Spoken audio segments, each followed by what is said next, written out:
नमस्कार साथियों, कहानीकार रोहन चैनल में आपका स्वागत है। आज हम आपको श्री कृष्ण वाणी द्वारा बताएंगे कि जीवन का सच्चा अर्थ क्या होता है।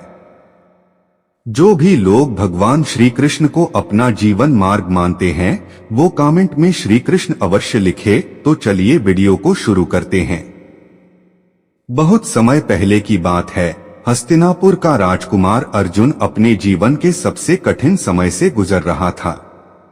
महाभारत का युद्ध आरंभ होने वाला था और अर्जुन को अपने ही भाइयों, गुरुओं और रिश्तेदारों के खिलाफ युद्ध करना था। वह स्वयं को युद्ध करने के लिए मानसिक रूप से तैयार नहीं कर पा रहा था। जब अर्जुन ने देखा कि उसके सामने पितामह भीष्म, आचार्य द्रोण और उसके अन्य प्रियजन खड़े हैं तो उसका मन विचलित हो गया। अर्जुन के हाथ से धनुष छूट गया और वह रथ के भीतर बैठ गया, हताश और निराश। तब अर्जुन ने भगवान श्री कृष्ण से कहा, मधुसूदन, मैं इस युद्ध को नहीं लड़ सकता। मैं अपनों के साथ युद्ध नहीं करना चाहता। मुझे यह राज्य, यह धन और यह वैभव सब बेकार लगते हैं। इन अपनों को मारकर मैं क्या प्राप्त करूंगा? अगर युद्ध में जीत भी मिल जाए तो वह भी मुझे खुशी नहीं देगी।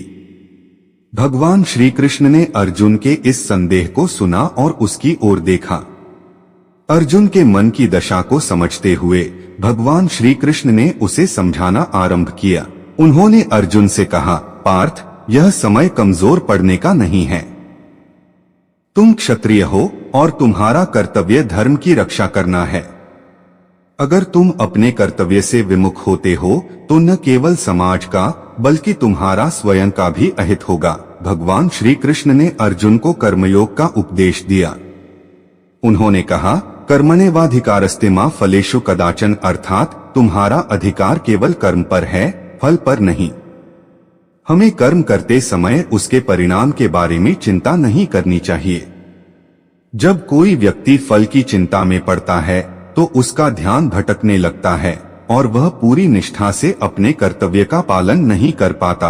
अपने कर्तव्यों को एक सेवा भाव से निभाना चाहिए, न कि फल प्राप्ति के लालच से। अर्जुन ने भगवान के इन वचनों को गहराई से सुना। भगवान श्री कृष्ण ने उसे यह भी समझाया कि यह शरीर नश्वर है लेकिन आत्मा अमर है। जिस तरह एक मनुष्य पुराने वस्त्रों को त्याग कर नए वस्त्र धारण करता है, वैसे ही आत्मा शरीर को छोड़कर एक नया शरीर धारण करती है। इसलिए किसी के मरने या जीवित रहने से मनुष्य के कर्म धर्म से विमुख नहीं होने चाहिए। भगवान श्री कृष्ण के इन उपदेशों ने अर्जुन के मन से संदेह और भय को दूर कर दिया। अब अर्जुन जान गया कि उसका असली कर्तव्य क्या है।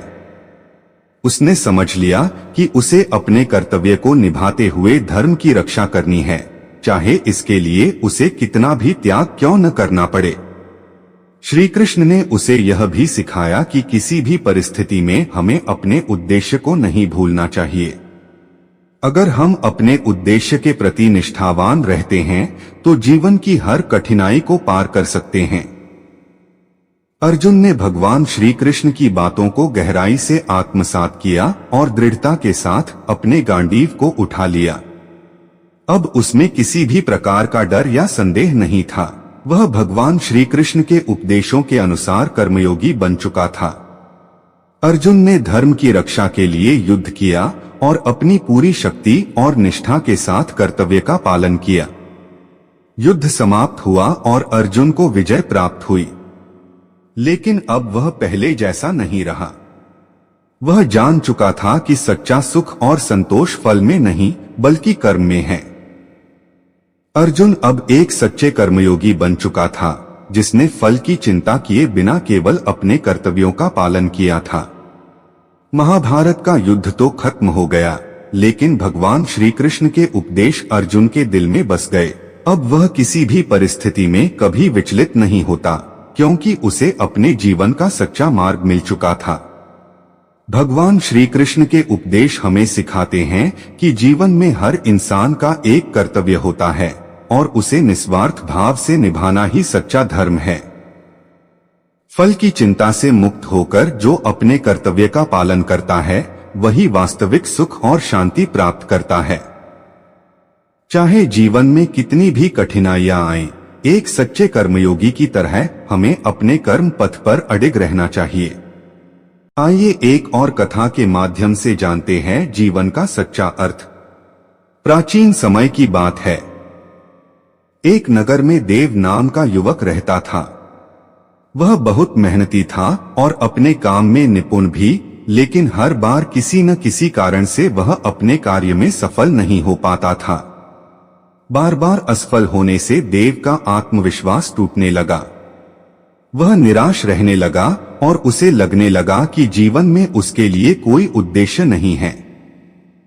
वह सोचता कि किस्मत उसके साथ नहीं है, इसलिए वह चाहे जितना भी प्रयास करे उसे सफलता नहीं मिलेगी। एक दिन देव अपने गुरुजी के पास गया और उनसे अपनी व्यथा सुनाई। गुरुजी उसे समझाने लगे, लेकिन देव के मन में इतनी निराशा थी कि वह किसी भी सलाह को मानने के लिए तैयार नहीं था। तब गुरुजी ने देव से कहा, तुम्हें एक यात्रा पर जाना होगा, वहां जाकर तुम्हें अपने प्रश्नों का उत्तर मिलेगा। गुरुजी ने देव को एक शांत हरे भरे स्थान पर भेज दिया, जहां एक झील थी और पास ही एक छोटा मंदिर था जिसमें भगवान श्री कृष्ण की मूर्ति स्थापित थी। देव वहां पहुंचा और भगवान श्री कृष्ण के सामने बैठ गया। उसने मन ही मन उनसे प्रार्थना की और कहा, हे कृष्ण, मैंने सुना है कि आपने अर्जुन को उनके जीवन का मार्ग दिखाया था। कृपया मुझे भी सही मार्ग दिखाएं। मैं कड़ी मेहनत करता हूँ, फिर भी असफलता ही मेरे हिस्से में आती है। मुझे यह समझ नहीं आता कि मेरे जीवन का उद्देश्य क्या है। देव ने भगवान से यह कहते हुए आंखें बंद की और गहरी सोच में डूब गया। तभी उसे मन में श्री कृष्ण की आवाज सुनाई दी, हे देव, असफलता से घबराना तुम्हारे आत्मविश्वास को खोना है। कर्म में सच्ची निष्ठा और विश्वास होना आवश्यक है। कभी भी कर्म को छोड़ने का विचार नहीं करना चाहिए। देव ने आंखें खोलते ही श्री कृष्ण की मूर्ति को देखा और उसे ऐसा लगा जैसे भगवान मुस्कुरा रहे हैं। भगवान की इस प्रेरणा से देव का मनोबल बढ़ने लगा। उसने सोचा कि यदि असफलता से डरकर वह अपने कर्म को छोड़ देगा तो उसे कभी अपने उद्देश्य का पता नहीं चलेगा।